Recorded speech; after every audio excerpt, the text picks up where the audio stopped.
Ano yung binili ni ate na rose, 2 puno, bulaklak, isang namumulaklak ng dilaw, yung isa kulay pula.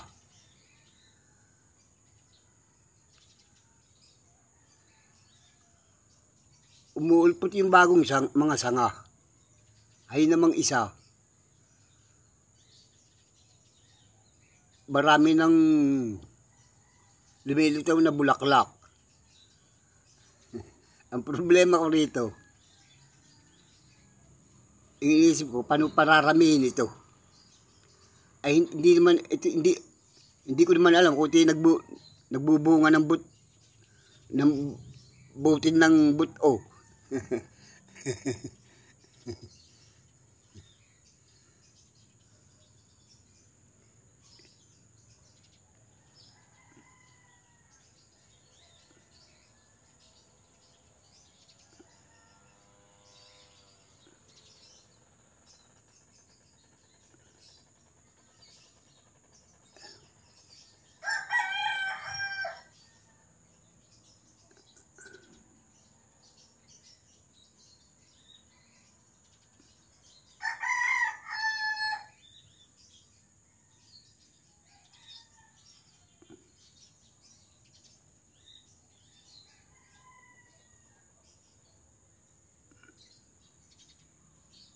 Mga sinabog na buto.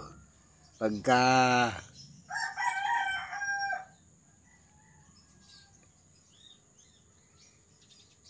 ginamit na pangluto, pangsahog, ay mga buto, itapon rin ito, tumubo. Pati yaw, yung milon na yaw.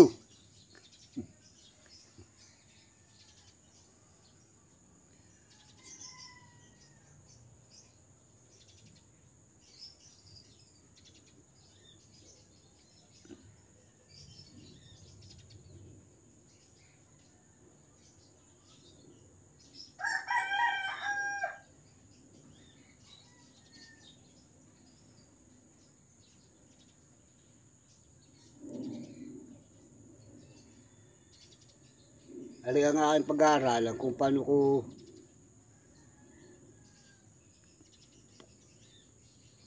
pagputol at patutubuin yung sanga.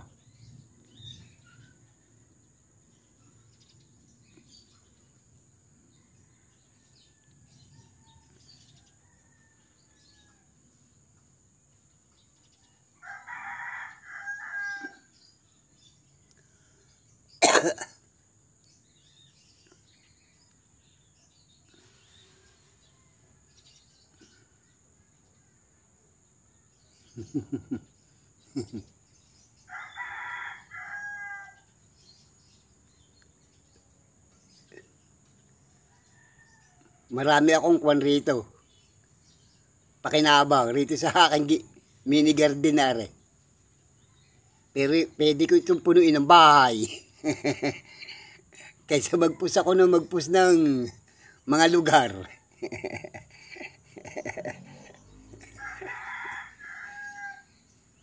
Ganyan kahalaga ang kuwan. Ang matutunan yung photographic at saka topographic. Para kung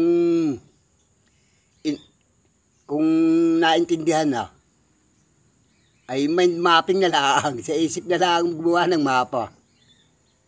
Pero bago makarating roon sa stage na iyon, kinakailangan in practice, naranasan, na i-practice sa field. Halimbawa, lupang sakahan, riyan muna magsisimula ng pag-aaral kung paano ang pagbasa ng mapa. Ay 30 taon ako nagpaikot-ikot riyan.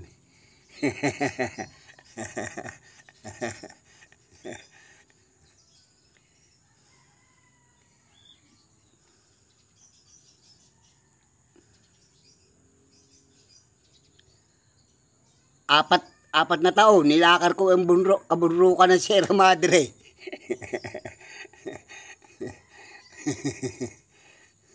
Walang tigil, araw-araw. Kaya hindi na ako nagpupuspa ng kung ano-anong lokasyon. Pinipinrot ko na lang rito sa teleponong hari.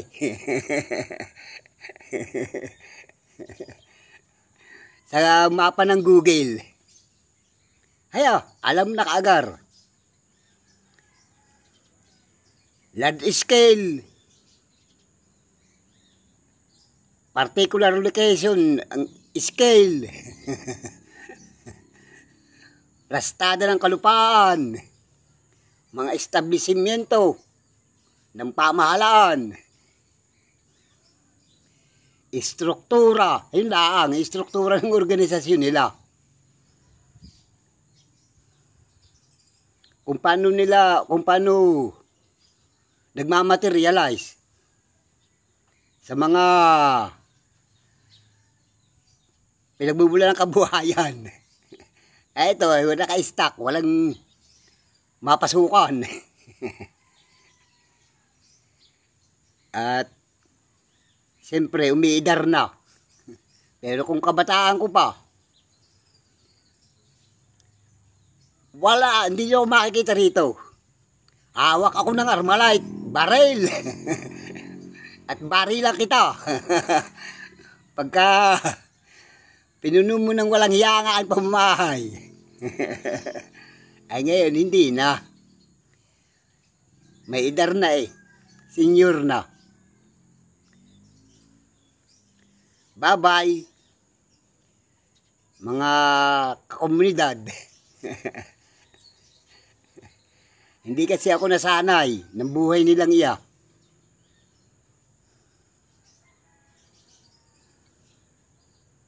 Good luck!